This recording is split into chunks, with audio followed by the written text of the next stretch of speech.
Everyone's favourite yellow family, the Simpsons, have been cracking us up for decades. But sometimes fact can be funnier than fiction. From real-life octuplets to a man who got kicked out of an all-you-can-eat restaurant, stay tuned to All Time 10s for 10 Simpsons jokes that came true.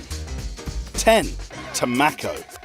In this classic episode, Homer decides to turn his yellow fingers green and plant a mix of crops on the land while hiding out in Grandpa's old farmhouse. But deciding that fertilizer is for amateurs, Homer uses plutonium instead and ends up with a hybrid crop that he names Tobacco, a mix of tomato and tobacco.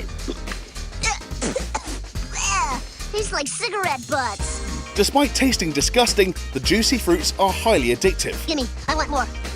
making the produce extremely popular. In 2003, operations analyst Rob Babb became inspired by the episode and decided to grow his own tobacco plant by grafting together a tobacco root and a tomato stem. Forensic scientists even confirmed that the plant's leaves contain nicotine. Bauer's ingenuity gained him some attention, and he was invited to meet the writer of the Simpsons episode, Ian Maxton Graham. He even fed him a real-life tobacco. 9. Lunch mats. Yum. Lunch Lady Doris is frequently seen putting questionable ingredients into the schoolchildren's lunch meals, including horse testicles and even a gym mat. There's very little meat in these gym mats. And unfortunately, it's not just the poor kids at Springfield Elementary who are forced to eat that crap.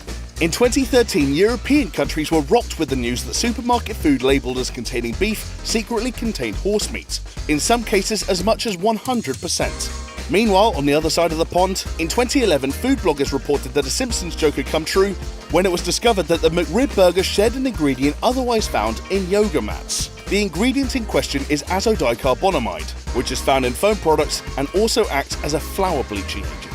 This means that the yoga mat ingredient is in every single bun in McDonald's and most fast food joints. However, it has been banned in Europe for potentially contributing to asthma.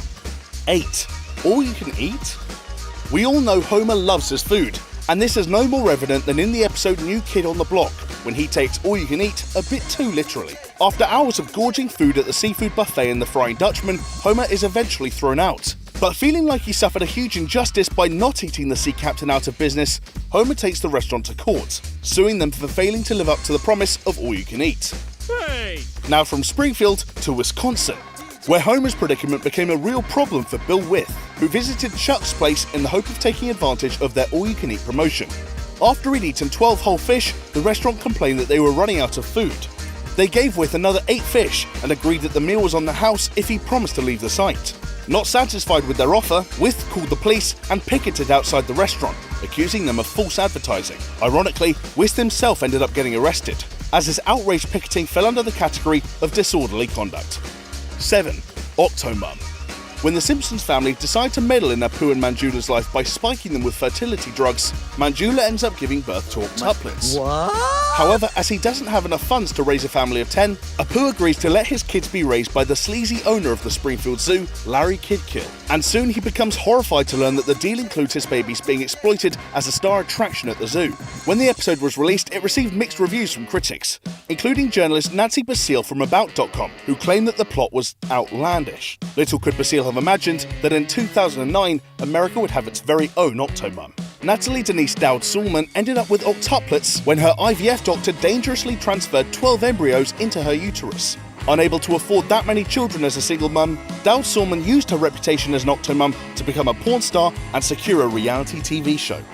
6. Slick thieves. Homer's never-ending money-making schemes take a hilarious turn in the 1998 episode Lard of the Dance, when he realizes he can make money by stealing and reselling grease. God, you're greasy. Mr. Maruka, help! He even pulls Bart out of school to help with his new business venture. This episode is one of the best, not just because we get to see Willie's buff body, but also because the idea of stealing grease just sounds so ridiculous. That was until 2011, when the St. Louis Post-Dispatch reported that gangs of thieves were greasing their pockets, pun intended, by stealing and reselling used oil from restaurants. Although it is unknown exactly how much the stolen grease is sold for, it is thought to be a multi-million-dollar business. 5. Leftorium. An episode focusing on left-handedness shouldn't be this funny, but in the 1991 episode When Flanders Failed, viewers have no option but to laugh at Homer's eagerness to see his neighbour Ned fail in his left-handed shop venture. During the episode, Homer witnesses various characters bemoaning the lack of products made for their left-handed predicament. Make kingdom for a left-handed can open it. But rather than directing them towards Flanders' shop, he chooses to stand gleefully in the wings until his neighbour falls into financial ruin. Cut to real-life San Francisco in 2008, when the city became a bit more inclusive and the Lefty store opened, selling customised left-handed products to the public. But with only 1 in 9 people being left-handed in the real world compared to 1 in 3 Springfieldians, only time will tell whether the franchise will become as popular as Flanders' Leftorium ends up being. 4. Mile High Dining Club. In what is probably one of the steamiest episodes of The Simpsons, natural-born kissers sees Homer and Marge rediscover their sexual mojo by getting it on in public. Before the sparks start flying though, Springfield's favourite couple are forced to endure a not-so-romantic date with their kids at Up Up and Buffet, Anniversary, Mom and Dad. a restaurant built inside an airplane which even has the added bonus of simulated turbulence. If you're a high flyer and that actually sounds like your idea of fun, then you'll love the Airplane Restaurant, the self-proclaimed best aviation restaurant in the United States. Located in Colorado, the home of the US Air Force Academy, the restaurant was repurposed from a Boeing KC-97 in 2002. Fit to serve 42 diners at a time, let's hope that anyone eating here has a better time than Marge and Homer. 3. Trumptastic. In what was meant to be the most absurd joke that Simpsons creator Matt Groening could think of, the episode Bart to the Future sees Donald Trump as President of the United States. In this episode, Bart is shown a vision set 30 years in the future. Looking at this dystopia, America has hit rock bottom at the hands of Trump, who has left the country categorically broke. As you know, we've inherited quite a budget crunch from President Trump. How bad is it, Secretary Van Houten? We're broke. The country is broke? How can that be? According to scriptwriter Dan Greaney, the episode was intended to be a warning to America of what could happen should the US go insane. But clearly, no one took notice, and in 2016, Donald Trump secured the position of presidential candidate for the Republican Party, remaining almost head-to-head with opponent Hillary Clinton throughout the campaign. While Matt Groening has admitted that he still believes it's unlikely that Trump will become president, it wouldn't be the first time that a Simpsons joke came true. 2. Bloody Billboard. When Springfield's favourite cartoon duo Itchy and Scratchy finally got their own movie, it was only right that their billboard was as graphic and bloody as their cartoons. In the 1992 episode of The Simpsons, we see a billboard of a giant Itchy axing Scratchy's head off, squirting blood onto a newly married couple. If anyone was going to bring this idea to life, it had to be Mr. Violence himself, Quentin Tarantino. In a New Zealand billboard advertising campaign for his action movie Kill Bill, lead actress Uma Thurman was depicted wielding a samurai sword while blood-like paint dripped off her weapon onto the white cars below. The billboard, which was devised by advertising agency Saatchi & Saatchi, received criticism for being too gory, but anything inspired by Itchy and Scratchy gets our backing. 1. Snake whacking. It's Whacking Day, Springfield's favourite annual holiday, second only to Christmas. During the brutal holiday, the town of Springfield races to the square wielding bats, ready to beat Springfield snakes to death. And it's a tradition that Reverend Lovejoy even claims is supported by the Bible. And the Lord said, Whack ye all the serpents which crawl on their bellies, and thy town shall be a beacon unto others.